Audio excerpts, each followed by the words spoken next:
Isn't all this something?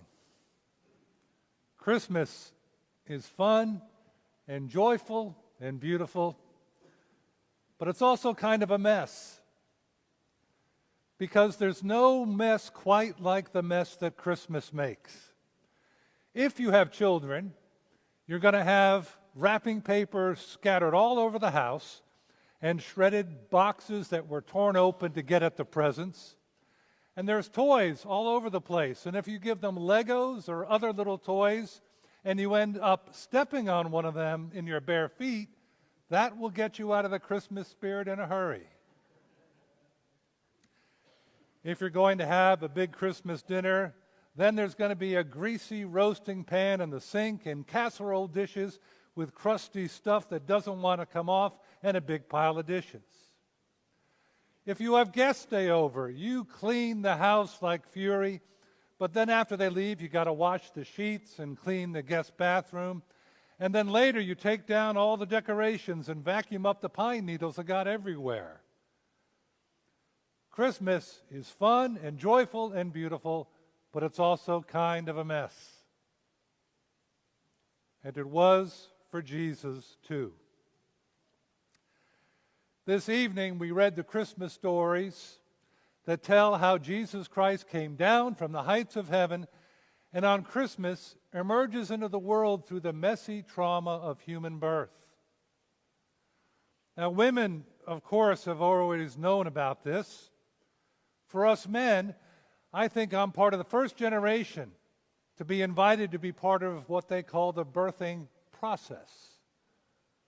Now some of you may have done it the old way, in a waiting room pacing back and forth, fluorescent lights buzzing overhead, chain smoking, drinking bad coffee, and finally the doctor comes out and says, it's a boy or it's a girl.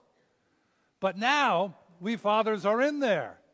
And sometimes we see the baby emerging into the world, see what's happening to our wife's body, and we pass out and hit the floor, and now the doctor has two patients to deal with. And newborn babies, yuck. Smeared with goop and blood, squinting and squalling, and sometimes not very nice looking. We have about 27 million paintings of the Nativity that show Mary and Joseph looking adoringly at the Christ child who is kind of glowing with divinity. And there are angels on top of the frame and shepherds looking on.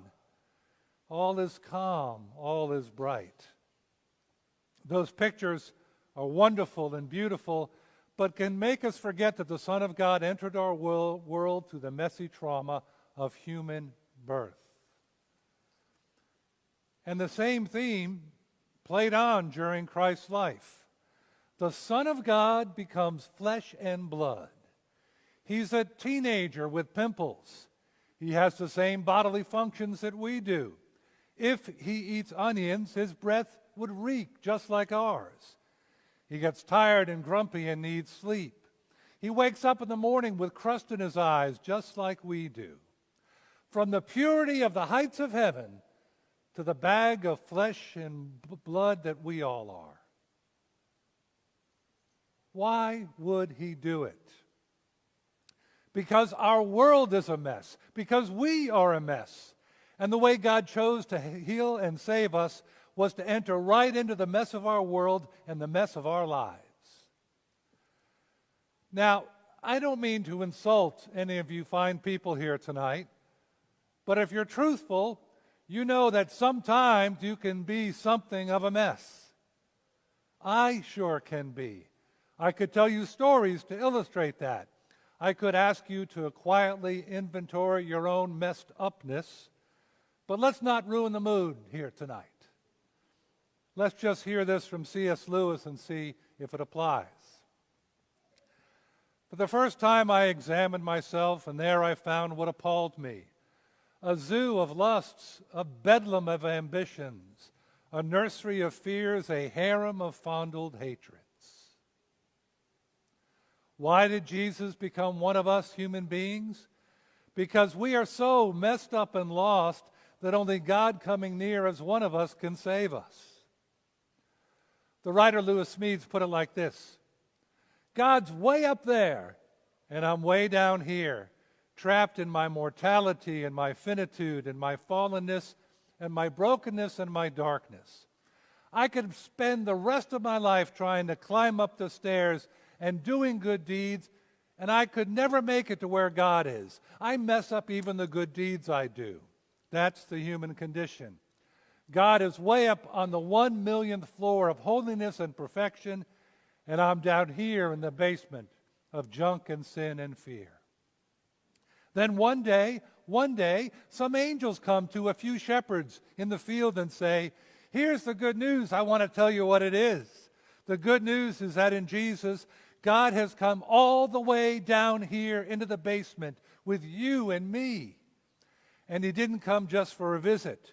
He brought his toothbrush and his razor and his pajamas, and he came to stay. He came to stay. Jesus came to us and went around doing things like walking right up to the most messed up people of his day, like the scrawny little Roman collaborating tax collector Zacchaeus, and goes to the man's house for supper and stays with him in a gesture of friendship, when everyone else thought that a Messiah type like Jesus should stomp that little weasel flat. Jesus comes to us not in our best moments, but in our worst, to save what is messed up about us. And he's still at it. I read an article by a woman named Rosaria Butterfield, a university professor, atheist, bitter and angry towards Christianity and Christians. Of them, she said, stupid, pointless, menacing. That's what I thought of Christians and their God, Jesus, who in paintings looked as powerful as a shampoo commercial model. She wrote a critical article about Christianity, got a bunch of mail about it, and one letter stuck out from a nearby pastor.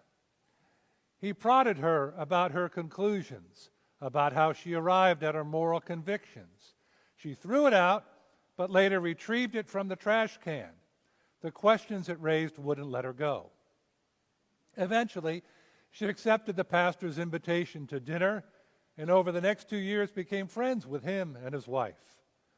Butterfield said of them, they entered my world, they met my friends, we did book exchanges, we talked openly about sexuality and politics. They did not act as if such conversations were polluting them. They didn't treat me as a blank slate.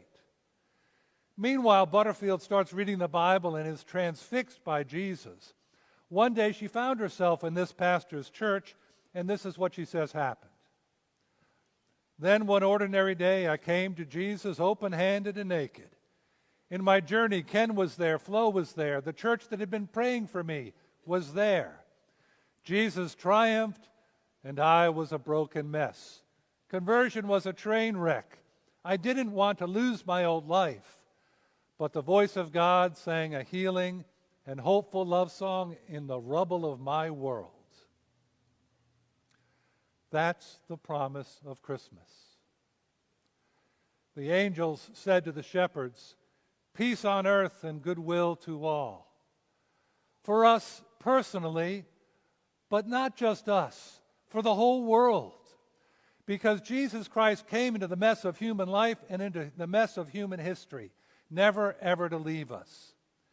If you want the peace and joy of finding Christ standing right next to you as you are, if you want to be part of what he's doing to save the whole world, you just say to him, thank you for coming to me as I am.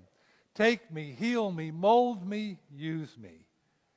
And he does and stays with us forever. Thanks be to God. Amen.